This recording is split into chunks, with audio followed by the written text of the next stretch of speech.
देश भर के किसानों के लिए बहुत बड़ी खुशखबरी है।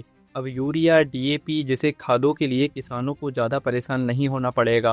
दोस्तों, अभी आपको पता है, युद्ध के चलते स्ट्रेट ऑफ हॉर्मुज से यूरिया, डीएपी और अन्य फर्टिलाइज़र का जो इंपोर्ट भारत सरकार करती है, तो उस पर कुछ हद तक रोक लग गई थी, यानी कि कम मात्रा में खाद आ रहा था, जिससे देश के अलग अलग राज्यों में किसानों को खाद की कमी की दिक्कत झेलनी पड़ी। मध्य प्रदेश की अगर हम बात करें तो यहाँ पर किसानों को डीएपी तो शुरू से अभी तक मिला ही नहीं है। ई टोकन व्यवस्था लागू करने के बाद भी मध्य प्रदेश के किसान भाइयों को डीएपी बहुत कम मात्रा में मिला है, और आज की कंडीशन ये है कि किसान भाइयों को यूरिया के लिए भी काफ़ी ज़्यादा मशक्क़त करनी पड़ रही है। बहुत मुश्किल से यूरिया किसानों को मिल रहा है।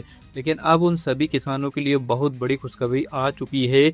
यूरिया और डीएपी एवं अन्य सभी खाद से लदे करीब 15 जहाज़ों ने स्ट्रेट ऑफ हॉर्मुज को पार कर लिया है, और अब किसान भाइयों को भरपूर यूरिया एवं डीएपी खाद मिलने वाला है।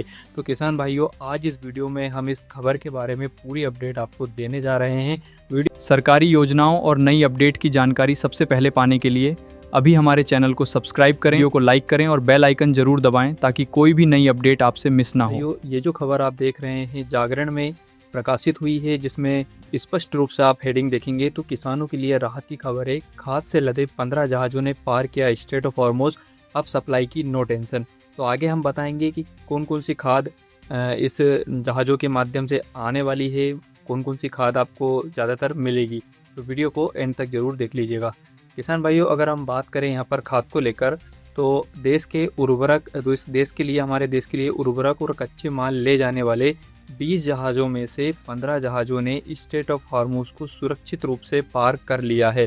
जी हाँ, 20 जहाज़ थे जो स्ट्रेट ऑफ हॉर्मुज से उर्वरक और उससे रिलेटेड कच्चे माल को लेकर आने वाले थे, उसमें से 15 जहाज़ों ने स्ट्रेट ऑफ हॉर्मुज को सुरक्षित रूप से पार कर लिया है। भारत की उर्वरक क्षमता श्रृंखला पश्चिम एशिया में हाल ही में हुए संघर्ष से काफ़ी हद तक अप्रभावित रही। वैसे धीरे धीरे कुछ मात्रा में खाद, उर्वरक और उससे रिलेवेंट जो कच्चा माल है वो हमारे देश में लगातार आता रहा। ये भारत के किसानों और व्यापारियों के लिए राहत की खबर है। रसायन और उर्वरक मंत्रालय ने रविवार को समाचार एजेंसी पीटीआई ने ये जानकारी दी है, जिसमें बताया गया है कि मंत्रालय ने जो जानकारी दी उसके अनुसार इन जहाज़ों में से, जो 20 में से 15 जहाज़ स्ट्रेट ऑफ हॉर्मुज को पार करके आ रहे हैं, उनमें से उन जहाज़ों में से 3.32 लाख टन यूरिया लेकर आ रहे हैं। 15 जहाज़ में से 8 जहाज़ जो आ रहे हैं वो 3.32 लाख टन तो यूरिया लेकर आ रहे हैं।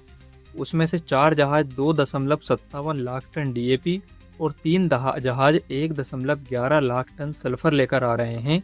सभी खेप निर्धारित समय पर भारतीय बंदरगाहों पर पहुंच रही है। तो यहाँ पर जैसा कि मैंने अभी आपको बताया कि यूरिया, डीएपी, एनपीके, सल्फर जैसे जो उर्वरक थे, उनकी अगर कमी देश के किसी राज्य में देखने को मिल रही होगी, तो अभी जो 15 जहाज़ आ रहे हैं उनमें से 8 जहाज़ लगभग 3.32 लाख टन यूरिया और 4 जहाज़ 2.57 लाख टन डीएपी लेकर आ रहे हैं। अगर ये समय पर पहुंचता है बंदरगाहों पर और देश के अलग अलग हिस्से में, खासकर मध्य प्रदेश में, तो जो अभी हाल ही में किल्लत देखने को मिल रही है यूरिया, एनपीके, डीएपी की को लेकर, तो वो ख़त्म होने लग जाएगी। और अभी खासकर समय अब आया है जब खेत में किसान भाई चाहे मक्का लगाए हों, सोयाबीन हो या फिर धान, अब जाकर किसानों को उर्वरक की आवश्यकता लगेगी, क्योंकि बोनी को 15 दिन बीत चुके हैं, 10 से 15 दिन हो चुके हैं। राज्य के अलग अलग हिस्सों में बोनी हो चुकी है। अब खरपतवार का छिड़काव करने के बाद यूरिया की आवश्यकता किसान भाइयों को लगेगी, डीएपी की आवश्यकता लगेगी, और सही समय पर यह खाद आया है, जिससे कि जो खबर किसानों के लिए बड़ी राहत भरी होने वाली है।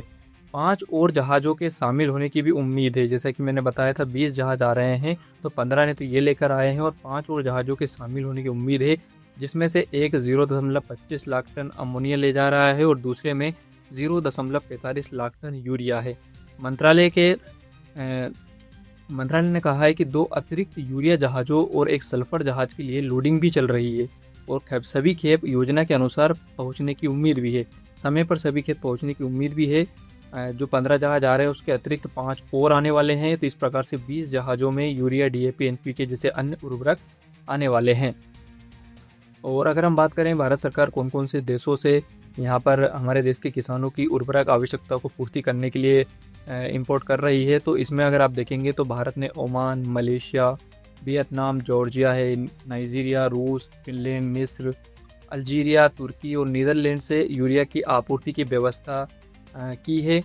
और डीएपी और एनपीके उर्वरकों के लिए भारत सरकार ने रूस, मोरक्को, मिस्र, अमेरिका, जॉर्डन, दक्षिण कोरिया, इंडोनेशिया और सऊदी अरब से लाल सागर मार्ग से माध्यम से माल की ढुलाई पहले से ही सुनिश्चित की है। यानी कि भारत सिर्फ स्टेट ऑफ हॉर्मुज के उस पार वाले देशों पर निर्भर नहीं है, अन्य देशों से भी भारत सरकार उर्वरक मंत्रालय जो है वो लगातार संपर्क बनाकर खाद की आपूर्ति को सुनिश्चित कर रहा है। अब अगर हम बात करें कितना हुआ यूरिया डीएपी का अभी उत्पादन कितना हुआ है हमारे देश में, तो वर्ष 2027 की अप्रैल-जून तिमाही के दौरान घरेलू यूरिया उत्पादन लगभग 67.86 लाख टन लक्ष्य के मुकाबले 71.55 लाख टन तक पहुंच गया है।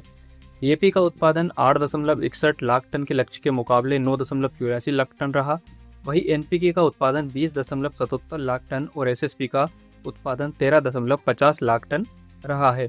भारत की वार्षिक जो उर्वरक आवश्यकता है, अगर हम उसकी बात करें कि भारत एक वर्ष में कितनी उर्वरक की खपत करता है, तो वो करीब 383.9 लाख टन है, जबकि उसने हमारे देश ने पहले ही 197.56 लाख टन का पहले से ही भंडारण मौजूद था, जो कि वार्षिक आवश्यकता के 51% से अधिक है। 2 जुलाई तक अगर हम देखें तो 2 जुलाई तक यूरिया का जो भंडारण है वो 69.08 लाख टन, डीएपी का 16.64 लाख टन, म्यूरेट यानी कि एमओपी ऑफ पोटास का 8.90 लाख टन, एनपीके का 45.64 लाख टन और एसएसपी का 23.09 लाख टन था, जिससे कुल उर्वरक उपलब्धता 163.35 लाख टन तक हो गई है। यानी कि लगातार यूरिया, डीएपी, एनपीके जैसे उर्वरक की भंडारण क्षमता को बढ़ाया जा रहा है।